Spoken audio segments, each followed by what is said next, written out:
እንዴት ናችሁ? ሰላም ናችሁ? እንደምን ናችሁ? እንግዲህ ዛሬ የምንመለከተው የሊደርሺፕ ስታይል ፋሲሊቴቲቭ ሊደርሺፕ ስታይል ወይ ደግሞ አሳላጭ ወይ ደግሞ አመቻች የአመራር ዘይቤ ነው ማለት ነው። እንግዲህ ፋሲሊቴቲቭ ሊደርሺፕ ስታይል የምንለው መሪው ትዕዛዝ በመስጠት ወይም ውሳኔዎችን ብቻውን በመወሰን ፋንታ ቡድኑ በጋራ እንዲያስብ፣ ችግሮችን እንዲፈታ እና ውሳኔ ላይ እንዲደርስ ሁኔታዎችን የሚያመቻችበት፣ የሚደግፍበትና የሚመራበት የጋራ የሆነ ኮላቦሬቲቭ የአመራር ዘይቤ ነው። የአመቻችነት ኃላፊነት ነው ያለው። ማመቻቸት ነው የእሱ ኃላፊነት። በዚህ አመራር ዘይቤ ውስጥ መሪው ሁሉንም አዋቂ ወይ አለቃ ከመሆኑ ይልቅ የቡድን አባላት ብቃታቸውን አውጥተው እንዲሰሩ መንገድ ጠራጊ ወይም አሳላጭ ወይ ደግሞ አመቻች ሆኖ ያገለግላል ነው።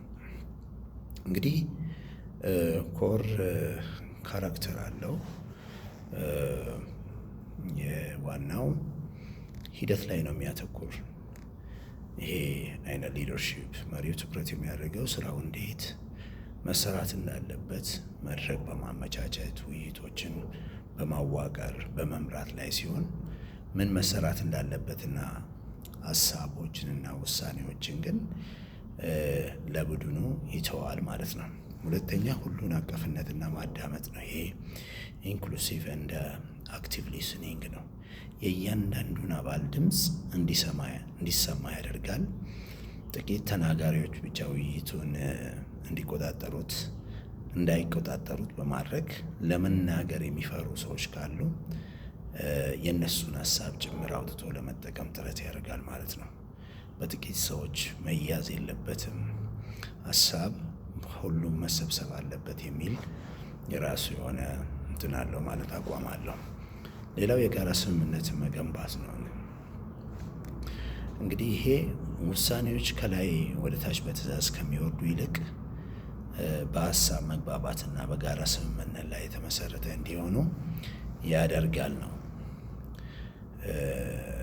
ሌላው ባለቤትነትን ማጋራት ነው። ኢምፓወርመንት የምንለው ኃላፊነት ለአባላቱ ይሰጣል። መሪው በቡድኑ አባላት እውቀትና ብቃት ላይ እምነት የሚጥል ሲሆን ስራቸውን በአግባቡ እንዳይሰሩ የሚያግቱ የአሰራር መሰናክሎችን ደግሞ ያስወግድላቸዋል፣ ፋሲሊቴት ያደርግላቸዋል ነው። የራሱ የሆነ ሜሪት አለው።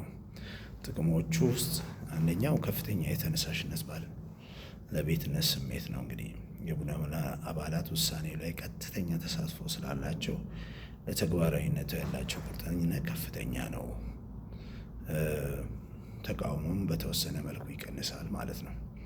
ሌላው የላቀ የፈጠራና የአዳዲስ ሀሳቦች ነው። እንግዲህ የተለያዩ ባለሙያዎች እውቀትና አመለካከት አንድ ላይ ሲቀናጅ አንድ መሪ ብቻውን ሊደርስበት የማይችለውን ምርጥ የሆነ የፈጠራ መፍትሄ ይሰጣል። ብዙዎች በሚሳተፉበት ጊዜ ከመሪው ይልቅ ከአንድ ሰው ይልቅ የእነሱ ተሳትፎ ሞስት ኢምፖርታንት ነው ማለት ነው።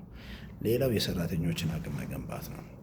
የቡድን አባላት በሂደት ውስጥ እየተሳተፉ ሲሄዱ ነገሮችን በጥልቀት የማሰብ ችግር አፈታትና የስትራቴጂክ እቅድ ክህሎታቸው እያደገ ይሄዳል። እንግዲህ ይሄ ብቻም ሳይሆን ብዙ ክህሎት በዚህ አጋጣሚ ራሳቸው ፓርቲሲፔት ስለሚያደርጉ የዚህ ፋሲሊቴቲቭ ሊደርሺፕ ስታይል ዋናው ፖይንቱ ፋሲሊቴት ማድረግ ነው እንጂ ገብቶ ውሳኔ መወሰን ወይ ደግሞ ሀሳብ የመስጠት ሳይሆን ሀሳብም ውሳኔም ሁሉንም ነገር ወደ እነሱ ነው የሚያስተላልፈው። እሱ ፋሲሊቴት የማድረግ ስራ ነው የሚሰራው ማለት ነው።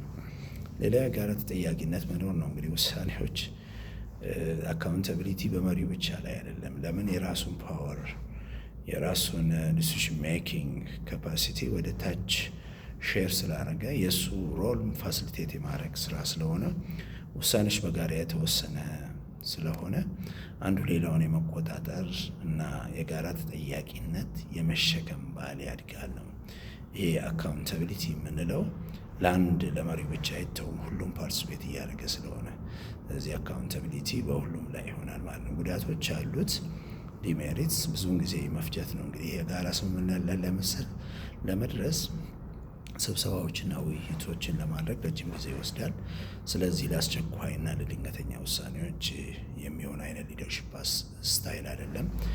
የውሳኔው ጥራት መውረድ ነው፣ የስምምነት ሰለባ መሆን።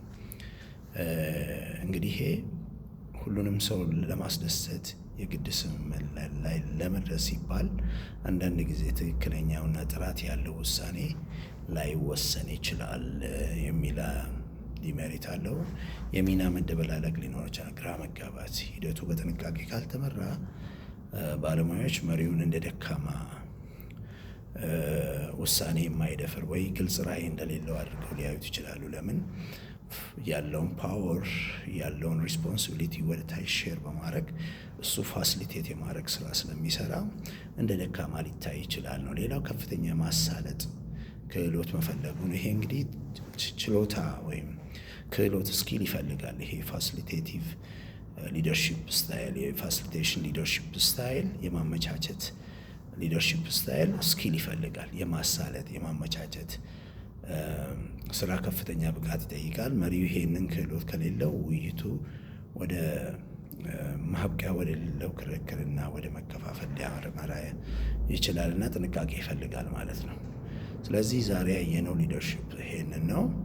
የዚህ ፋሲሊቴቲቭ ሊደርሺፕ ስታይል አሳላጭ ወይም አመቻች አመራር ዘይቤ የምለውን ነው ማለት ነው። እንግዲህ ነገ ደግሞ ሌላውን ሊደርሺፕ ስታይል እንቀጥላለን። ወደ 24 አካባቢ ሊደርሺፕ ስታይሎችን እያየን ነው። ቶታሊ የምናያቸው 28 ከዛ አይበልጡም። ይህንን ቶፒክ ለመጨረስ እንግዲህ በእያንዳንዱ አንዳንድ እያየን መጥተናል።